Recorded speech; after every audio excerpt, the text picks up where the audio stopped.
So she was pretty sure that her boyfriend has been messing around on her with a 75-year-old woman.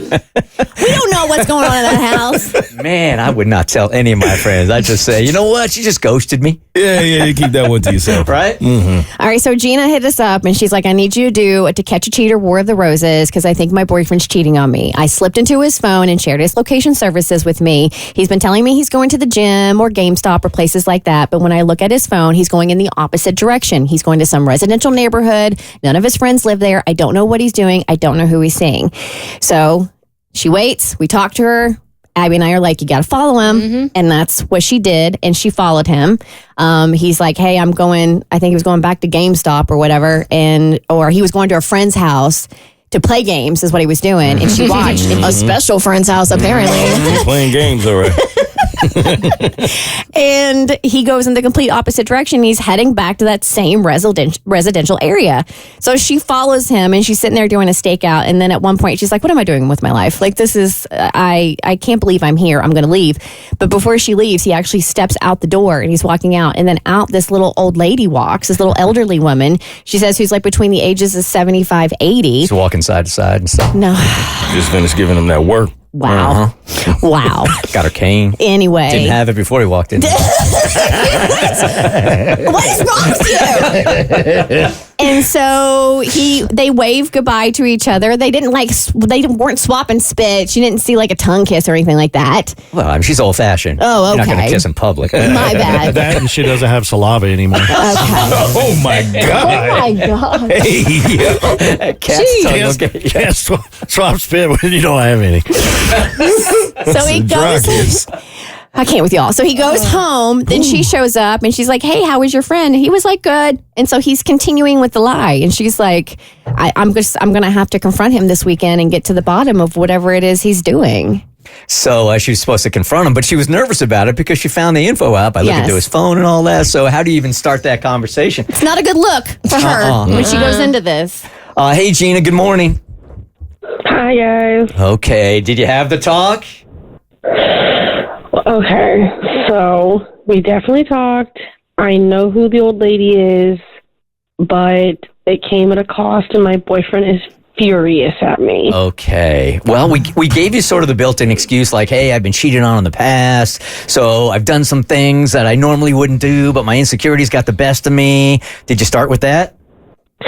Yeah, but, like, he's more upset that, like, I violated his privacy in his words. Like, he really doesn't he, like, does not see my perspective on it, it feels. Because, so, like, Friday night, I finally brought it up, and I knew he was lying to me, and I was like, okay, where are you going? I didn't tell him about the phone yet, but I was like, where are you going? I know you're not going where you say you are. And instead of immediately answer my question, he got super defensive, like, how do you know that? How do you know that? And I'm like, that's not really the important part here. I know that you're going somewhere that you say you're not. And this went back and forth for a really long time until I just sort of blew up at him and was like, oh, you know what? Well, I got into your phone, and yeah, this is not really my finest moment. And that's when he told me about Edith. Edith. I'm like, oh, that's awesome. That's a perfect name for her.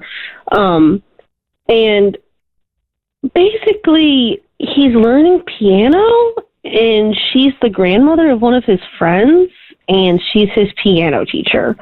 And I was, if I had not seen her with my own eyes, I was so ready to call him out on just another lie. But I was just like, of course.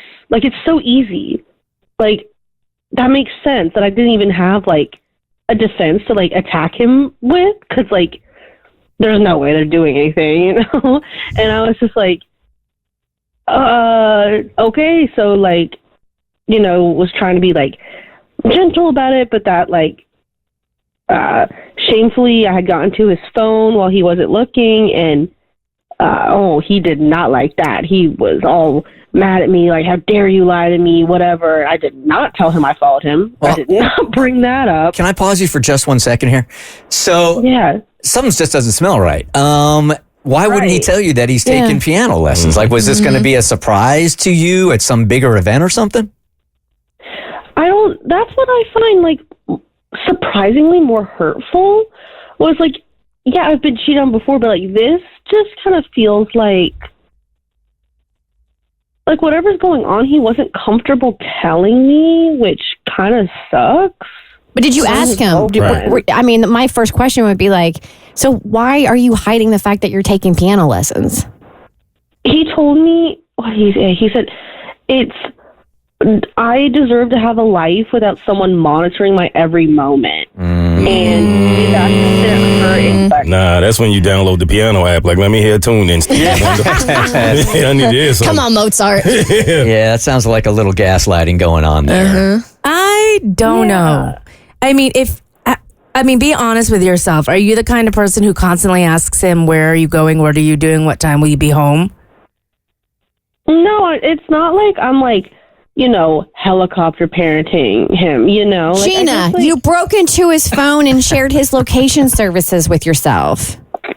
I'm not saying she's not wrong, but his excuse that I shouldn't have to tell you everything that's going on in my life when he's got this new hobby that he's going to every week, that certainly seems natural that it would come up in conversation. Yeah, but at the same time, Right. I feel like I'm relating to this in past relationships, and it's an immaturity thing, honestly. You have to grow past it, but feeling so smothered and like I can't make a move without having to report all the time, and then feeling like I have to justify it. Well, why do you want to take piano? I'm not saying you did this, but it'll be like, why do you want to take piano?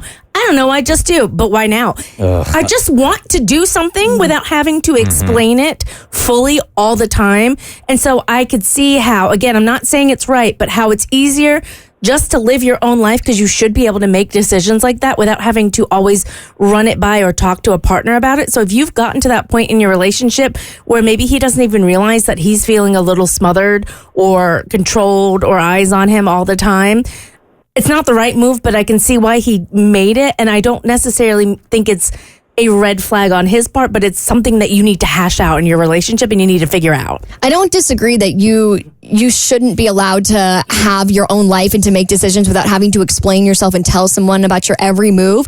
But to me, it is such a red flag if you repeatedly, over and over and over again, multiple times, and you have shown a pattern that you're telling me that you're going to GameStop and going to one place and then you end up at another place. That to me would be cause for a breakup, because if you're going to lie to me about your location and then continue to gaslight me when I call you out for it, even though we did it in some really shady ways, that to me tells me that you're going to lie to me about just about anything. You feel like you want to not explain. It's tough because I do think there's something sus going on with him, and because she had to do what she did first, it's really irrelevant. But I don't know if this is a me thing or other guy's thing, but I do believe that if I got caught in a lie and I was actually lying, I would be more defensive than if I wasn't. So his level of defense, it tells me something. Something's not right. The Bert Show.